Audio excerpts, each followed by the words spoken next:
Boosie get knocked off or his teeth get knocked out. You ever heard that? Marquise felt like Boosie was looking at him crazy and walked over there and hit him, punched him. Because there's a dude named Marquis who apparently, I didn't see the interview, but a lot of people were commenting about this, who claimed that he knocked your tooth out. Nah. This on Vlad, bro. This on Vlad TV lying, bro. And this lying. You know Big Marquis knock your teeth out. Hit him with a two-piece. Pow, pow. Now, the name Big Marquis might not mean much to most people, but in the streets of Baton Rouge, he was a straight-up legend. Folks called him Mr. Two-Piece because his punch was deadly, allegedly even knocked out Boosie's teeth. Some even said Marquis was straight-up Boosie's nightmare. For a long time, too. He was another rapper, another street trying to get in, as trying to become a rapper. Because he had talent and he may have the resources, but he was a hustler. But things got darker, tension grew, and the streets did what they do best. Nussie ended up dead, and soon after, Big Marquis did too. Let's dive into the story. Marquis came up out of South Baton Rouge, and in that part of the city, reputation was everything. He understood that early and built his name carefully. Physically, he was impossible to miss. About 6'2", pushing 250 pounds, broad shoulders, solid frame. It's a two-piece. And because of no, because he really would two-piece you up. Like, he was one hitter. Like, you know, he'd hit you with a two-piece and it was over with. So that was his thing. His nickname, Mr. Two-Piece, was earned in the nightlife of Baton Rouge. Conflicts didn't drag on. Things happened fast. Marquis built a reputation as a one-hitter quitter. If someone crossed the line, they didn't get a lecture. They got hit, usually twice. Most folks who caught it didn't remember falling, just waking up on the floor trying to figure out what happened. Over time, the nickname stopped being funny and started serving as a warning. Bow, bow, bow, bow, bow. Beating you with these hands, they hurt now. How you feel? Marquis wasn't rolling solo. He ran tight with Chris Jackson, known as Nussie. Where Marquis was quiet and intimidating, Nussie was loud, flashy, and unapologetic. He made noise in the rap scene, but it didn't fit neatly into Baton Rouge's power structure. He didn't care about playing nice, following rules, or respecting unspoken boundaries. That rubbed a lot of people the wrong way.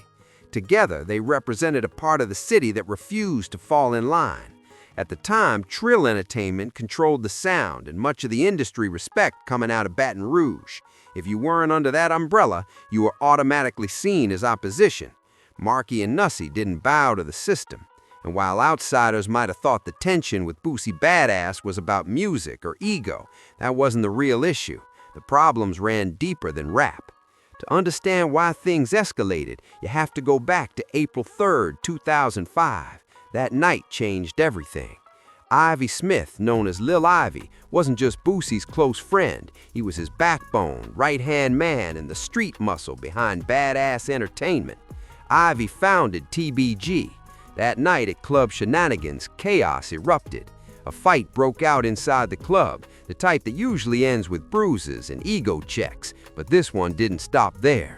Later, Lil Ivy, Kevin Ace Henderson, and Joshua Thomas were ambushed while leaving. Gunfire tore through the vehicle, killing all three. Baton Rouge hip-hop was never the same. Boosie was crushed. Almost immediately, names started circulating.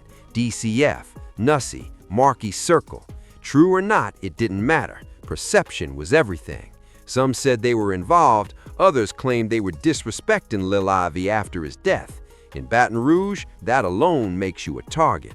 To the TBG camp, Marquis and Nussie became guilty by association. Once that happened, there was no neutral ground left. The city split right down the middle. You were either with TBG or rolling with BBG and DCF. Everyone knew something was coming. It was just a matter of where and when. That pressure hung heavy over Baton Rouge, waiting for a spark. And that spark showed up at a nightclub called Fahrenheit. Back then, that spot was a magnet, Dealers, rappers, hustlers, scammers, everybody who mattered in Baton Rouge nightlife passed through those doors. That night, Boosie Badass was inside at the peak of his run. Records blowing up, money flowing, security tight, confidence maxed.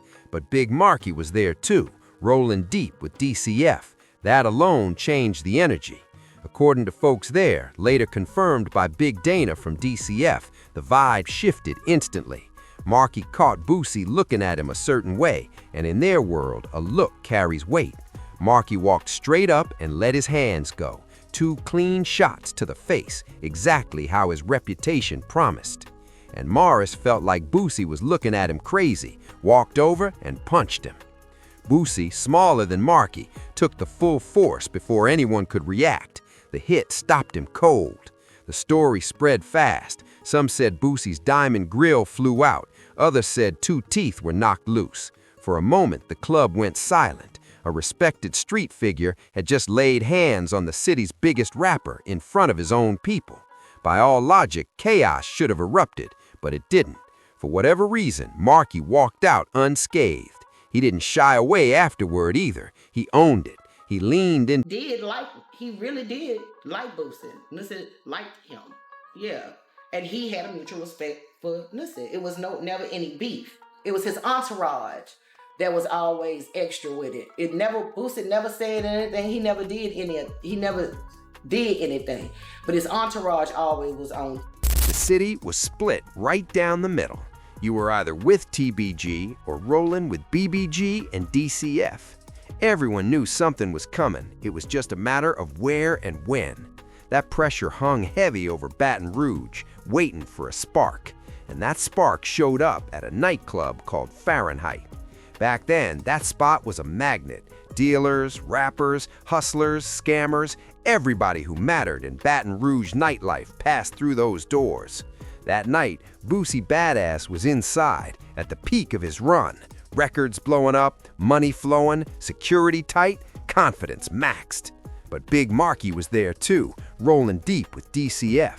That alone changed the energy. According to folks there, later confirmed by Big Dana from DCF, the vibe shifted instantly.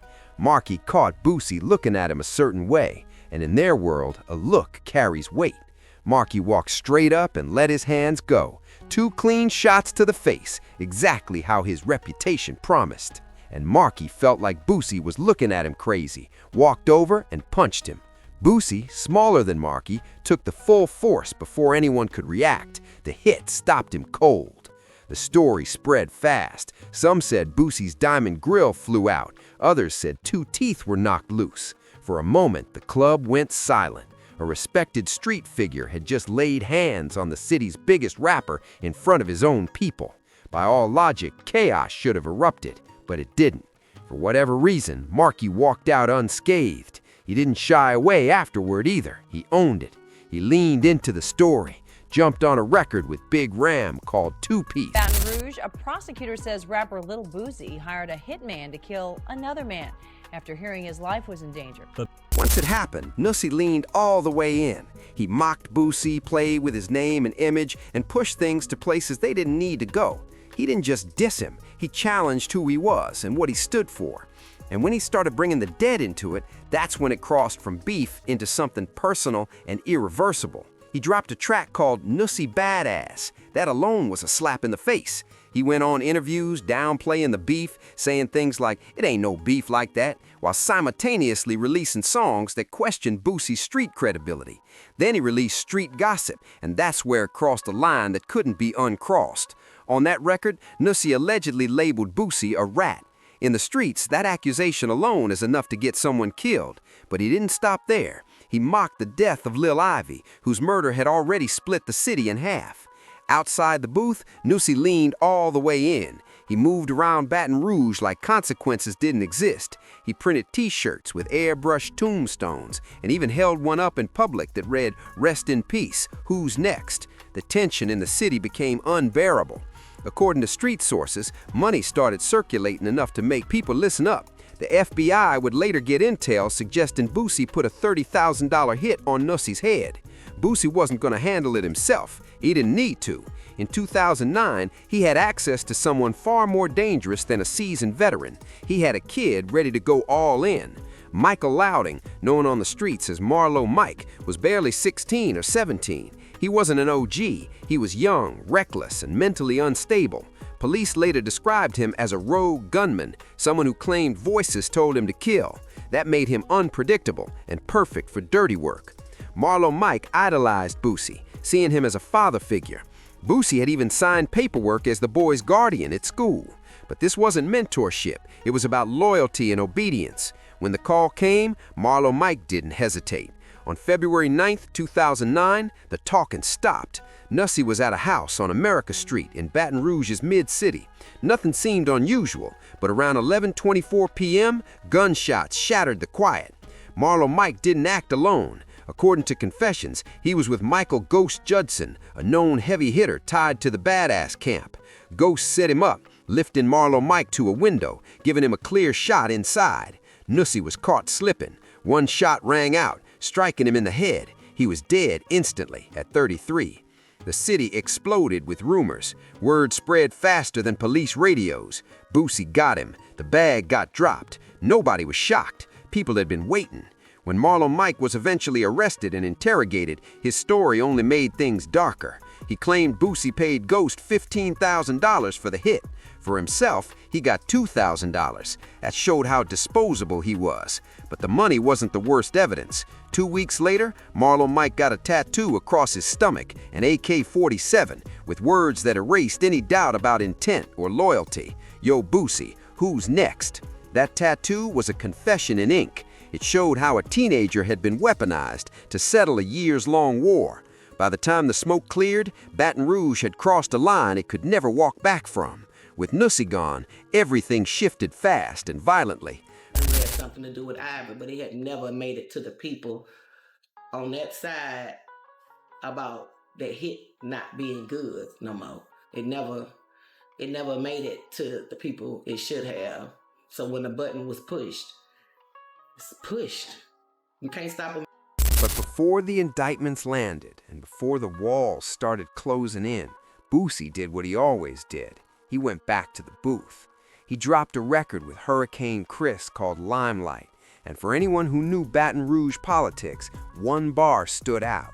He rapped about someone trying to kill him and someone stealing his name. He said, "Dude tried to kill me. After that, a dude stole my name.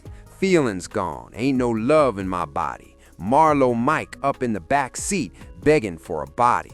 Everybody knew exactly who that line was aimed at. "Stole my name" was Nussie badass, no debate. Then came the line, "Marlo Mike sitting in the back seat begging for a body." That sounded like life bleeding into lyrics. But the real tragedy didn't stop with Nussie, and it didn't end with music. That's where Big Marky's story gets even darker. Years later, street insiders like Big Dana from DCF began filling in gaps the public never saw. According to them, Nussie's murder wasn't just about diss tracks or disrespect. It went deeper, all the way back to Lil Ivy's death. Word in the streets was that Boosie allegedly put a blanket green light on anyone tied even loosely to Ivy's murder. Once that kind of order gets out, it moves on its own. There's no recall button. Dana explained it simply. Even if Boosie and Nussie talked things out personally, it didn't mean anything in the streets. Once the button is pushed, you can't stop what's already in motion. By the time any peace talks happen, the missile is already pulled up with at least one other person, and Marky was shot to death right there in the vehicle. Police moved quickly. Big Marky re-entered the story after Nussie's death, with the loudest voice silenced by a teenager with nothing to lose and a gun in hand. Attention shifted from rappers to muscle, as Marky had publicly embarrassed Boosie and survived the moment. Though in Baton Rouge, surviving an incident didn't guarantee surviving the consequences. Police were closing in on Marlo Mike, linking him to multiple murders, but he wasn't the only heavy hitter in play. Damon Williams, known as Short Maine, carried real weight in TBG circles. Respected, silent, and loyal, he earned his reputation early. signed to Badass Entertainment by 18, not for rap ambitions, but because loyalty and violence mattered as much as bars. While Marlo Mike targeted outspoken enemies, Short Maine handled work that needed no explanation. That reckoning came on July 24, 2009, 5 months after Nussie's death. Baton Rouge was tense and quiet in that dangerous way, where everyone knew something was coming, but no one knew when. Big Marky, sitting in a car on the 6700 block of Seesaw Avenue at 31 years old, became the target. According to police reports and street accounts, Short Maine allegedly arrived with at least one accomplice and executed a clean, direct hit, shooting Marky to death inside the vehicle. Authorities framed it as retaliation for a prior shooting, but the streets understood it was far more personal, a final receipt for the two-piece. Authorities framed Big Marky's death as retaliation for an earlier shooting involving someone tied to the Badass camp, and that explanation sufficed for reports and headlines. But on the streets, everyone knew the truth. This wasn't random. This was the final receipt for the two-piece. Over a year later, in October 2010, police arrested Short Maine and charged him with second-degree murder and illegal use of a dangerous weapon. As expected, Short Maine stayed silent, refusing to cooperate or give authorities anything solid to work with. Witnesses vanished, stories shifted, and evidence thinned, ultimately leading to the charges being dropped. For a brief moment, it seemed he had beaten the system, but the streets never forget. In 2013, Short Maine was caught in a violent kidnapping and robbery in Glen Oaks, where a man was forced into a vehicle, robbed, and shot 3 times while trying to flee. This time, the case stuck, and he was sentenced to 40 to 60 years in prison. With Marky gone, the last loose end from the Fahrenheit Club incident was closed, but Boosie didn't let the moment pass quietly. On the song Untouchable, he dropped lines that sounded more like a headstone than lyrics, warning others to keep